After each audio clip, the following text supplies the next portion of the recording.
Bonjour et bienvenue. On passe souvent notre vie à courir après le bonheur, mais... Et si on se trompait de course depuis le début? Si la vie, en fait, c'était pas vraiment une quête, mais plutôt une sorte de match de ping-pong sans fin, entre deux adversaires assez redoutables, la douleur et l'ennui. C'est une perspective un peu rude, c'est vrai. Oui, assez pessimiste, mais je trouve ça fascinant. Alors pour commencer, posons les bases.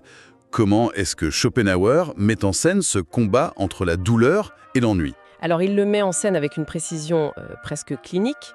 Il appelle ça un double antagonisme. Un double antagonisme. Oui. D'abord, il y a celui qui est extérieur, objectif. Il est lié à nos conditions de vie, à la société. C'est assez simple en fait. Le besoin, la privation, la pauvreté. Tout ça. Tout ça, ça engendre la douleur. C'est le lot de ce qu'il appelle les classes populaires. D'accord. Et à l'exact opposé, on a l'aisance, l'abondance, la sécurité matérielle, et ça engendre l'ennui, le mal des classes riches. C'est une vision assez brutale de la société, non? Comme si on était condamné dès la naissance, soit à la souffrance du corps, soit à celle de l'esprit. C'est ça, on fuit la faim pour tomber dans le vide. C'est un peu ça. Exactement. C'est un balancier qui lui semble inévitable. Mais là où ça devient vraiment intéressant, c'est quand il passe à l'antagonisme subjectif. Celui qui est à l'intérieur de nous. Voilà, celui qui est en nous. Il postule que notre sensibilité à la douleur est en fait inversement proportionnelle à notre sensibilité à l'ennui. Ah oui, c'est-à-dire que plus on est sensible à l'un... Moins on l'est à l'autre. Et le curseur qui règle tout ça, c'est la force de notre intellect. D'accord, alors décomposons ça. Quand Schopenhauer parle d'un esprit obtus, on imagine quelqu'un de simple, peut-être même de plus heureux, mais lui, il a l'air de le décrire avec un certain mépris. Ah, le mépris est palpable, c'est clair. Pour lui, l'esprit obtus, il n'est pas juste simple, il est vide. Carrément. Oui, il est moins sensible à la douleur, c'est vrai, parce qu'il ressent tout avec moins d'intensité. Les drames lui glissent un peu dessus. Mais cette insensibilité qui pourrait sembler protectrice, elle a un coût énorme. Lequel ? Elle crée ce qu'il appelle un vide intérieur, un gouffre. Et ce vide, j'imagine qu'il faut bien le combler d'une manière ou d'une autre. Précisément, et comme il n'y a rien à l'intérieur, la personne cherche désespérément des excitations extérieures. Des distractions. Des distractions. Et les exemples qu'il donne sont d'une cruauté terrible. Il parle de distractions piteuses, de conversations futiles, de la foule des flâneurs et badauds. Ah oui. Souvent, dit-il, à la dissipation, à la ruine, parce que ce besoin de stimulation, il est insatiable. Ça fait terriblement penser à notre époque. Cette peur panique du vide, de l'ennui, Tout à fait. le besoin de sortir son téléphone et de scroller à la seconde où on a un moment de libre dans une file d'attente dans les transports. Schopenhauer aurait vu nos smartphones comme l'arme de distraction massive par excellence, la quintessence de la fuite de soi. Il aurait dit, voilà, la preuve de leur vide intérieur est dans leur poche. C'est exactement ça. D'accord, donc on fuit ça, on se dit que la solution, c'est d'avoir un esprit riche, une vie intérieure foisonnante. C'est l'autre côté du spectre, mais là, Schopenhauer nous dit attention. Attention, ce n'est pas si simple. Pas simple du tout, non. Pour l'individu à l'intelligence supérieure, l'ennui, ce n'est pas un problème. Non. Son esprit est un théâtre permanent. L'activité de ses pensées, les mondes qu'il explore en lui-même, sont une source inépuisable d'intérêt. Sauf, dit le texte, dans les moments de fatigue, l'ennui ne peut pas l'atteindre. Il se suffit à lui-même. Le rêve, en somme. En apparence. Mais le prix à payer est exorbitant. Ah. Parce que cette intelligence supérieure est directement liée à une sensibilité plus vive. C'est comme vivre avec la peau à vif. Je vois. Toutes les émotions, les bonnes comme les mauvaises, sont ressenties avec une intensité décuplée. La moindre contrariété, le moindre obstacle, un bruit qui dérange, tout devient une source de tourment, d'impatience, de souffrance. Donc il échappe à l'ennui, mais il devient une cible parfaite pour la douleur. Sous toutes ses formes, oui. C'est le paradoxe un peu classique de l'artiste ou de l'intellectuel, non ? Hmm.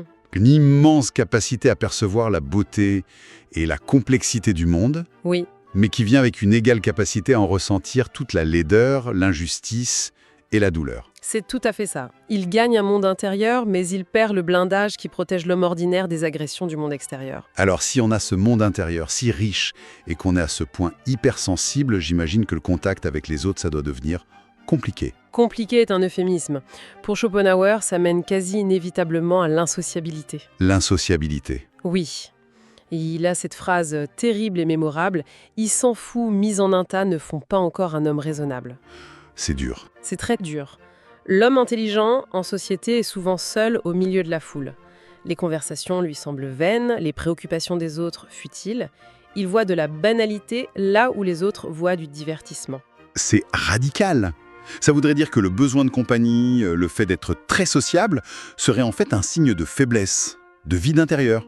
C'est exactement l'une de ses thèses les plus provocatrices. À l'inverse de l'homme intelligent qui recherche la solitude pour jouir de sa propre richesse, l'individu pauvre d'esprit, lui, y fuit la solitude comme la peste. Pourquoi ? Parce que dans la solitude, il est confronté à lui-même, à son propre vide. La société devient alors une nécessité vitale. On travaille pour avoir du temps libre, des vacances, la retraite. Oui, le but ultime. Voilà. Mais pour Schopenhauer, c'est précisément là que le vrai problème commence pour beaucoup de gens. C'est un renversement complet de notre perspective. Il voit le loisir comme le fruit de l'existence, le seul moment où on se possède vraiment. D'accord. Mais il constate que pour la plupart des gens, ce fruit est empoisonné. Le loisir, au lieu d'être une libération, devient un fardeau. Une source d'angoisse ? Oui, parce que l'ennui refait surface avec une force terrible. Il y a cette citation clé qui résume tout. L'homme ordinaire ne se préoccupe que de passer le temps, l'homme de talent que de l'employer. C'est là qu'interviennent ces fameux passages sur les jeux de cartes. J'ai trouvé ça à la fois drôle et incroyablement acide. Ah oui, c'est une charge d'une violence rare.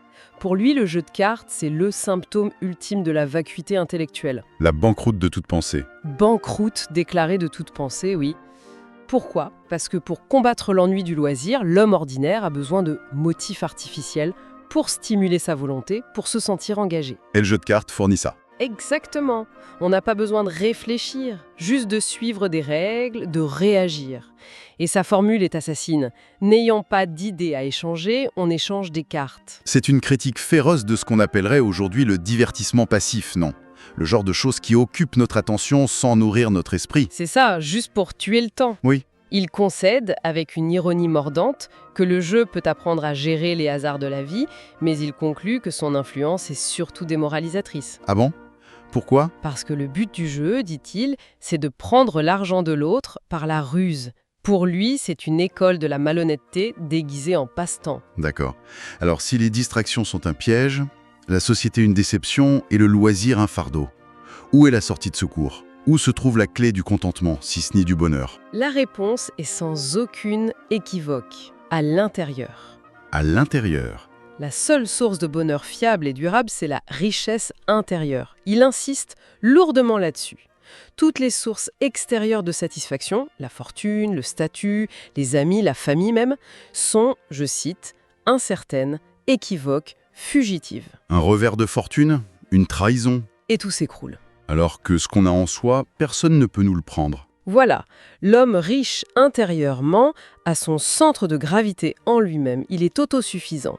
Il cite Aristote pour se renforcer. Le bonheur appartient à ceux qui se suffisent à eux-mêmes. Et pour cet individu, la vie pratique, le quotidien, c'est juste un moyen. C'est juste un moyen, oui. Le véritable but de son existence, c'est sa vie intellectuelle. C'est comme s'il menait une seconde vie en parallèle. Une vie de pensée, d'art, de connaissance. C'est sa véritable patrie, et c'est ce qui le met à l'abri de l'ennui. Pour bien marquer le contraste, Schopenhauer donne un nom à l'opposé de cet idéal.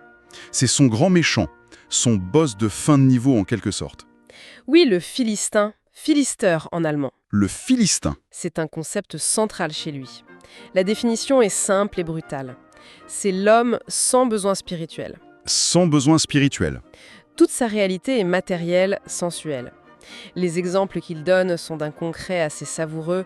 Il dit « manger des huîtres, avaler du vin de champagne, voilà pour lui le suprême de l'existence ».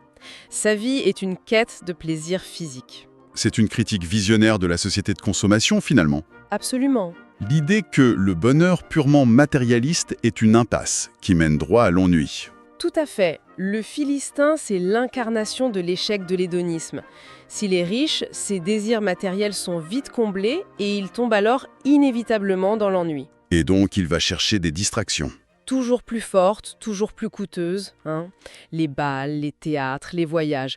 Mais ce qui est fascinant, c'est la psychologie du Philistin. Il est caractérisé par un sérieux morne et sec, et surtout par une haine secrète pour les facultés de l'esprit. Ah oui, pourquoi? L'intelligence, l'art, la culture, tout ça le met mal à l'aise, car ça lui rappelle sa propre infériorité. C'est la rancœur de celui qui sent qu'il lui manque quelque chose d'essentiel, mais qui refuse de l'admettre. Du coup, il ne valorise que ce qu'il peut posséder. Exactement. Ce qu'il peut comprendre et posséder, Mhm, la richesse, le rang, le pouvoir. d'accord. Mais après tout ce parcours, la question qui brûle les lèvres demeure. Qui est vraiment le plus heureux? Ah, la grande question. Cet homme à l'esprit supérieur, qui vit une vie intérieure riche, mais qui est torturé par son hypersensibilité, est-il vraiment mieux loti que le Philistin ou l'homme obtus qui profite de ses huîtres sans se poser de questions? Et c'est là qu'on touche au paradoxe final du texte et à l'honnêteté intellectuelle de Schopenhauer. Il ne tranche pas. Il ne donne pas de réponse. Non, il refuse de donner une réponse simple. Il se contente de mettre les deux options sur la table, avec leurs avantages et leurs inconvénients. D'un côté, il reconnaît que l'homme le plus borné d'esprit était le plus heureux. C'est un fait, presque objectif. Mais Mais il ajoute immédiatement, avec dédain, que personne ne voudrait de ce bonheur-là. donc on reste avec ce choix impossible entre deux formes de souffrance. Exactement. Et pour bien montrer que cette question est éternelle et sans réponse, il convoque des autorités contradictoires. Il cite 2 vers de Sophocle. Lesquels? Le premier dit « Le savoir est de beaucoup la portion la plus considérable du bonheur ». Et quelques pages plus loin, un autre vers du même poète dit « La vie du sage n'est pas la plus agréable C'est le grand écart. ». Complètement. Il fait la même chose avec l'Ancien Testament en opposant « La vie du fou est pire que la mort » à l'affirmation de l'Ecclésiaste « Où il y a beaucoup de sagesse, il y a beaucoup de douleur ».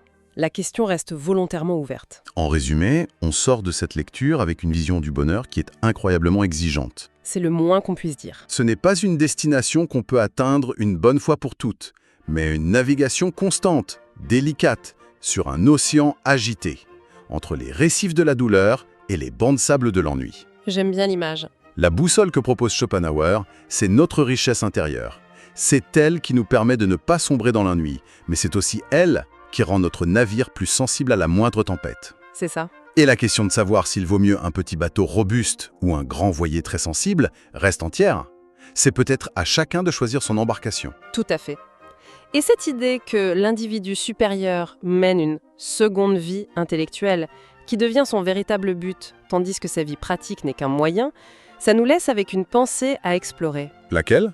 Si notre vie intérieure est la véritable destination et que la vie extérieure n'est qu'un simple moyen de transport, qu'est-ce que ça implique sur la façon dont on devrait évaluer nos propres succès et échecs?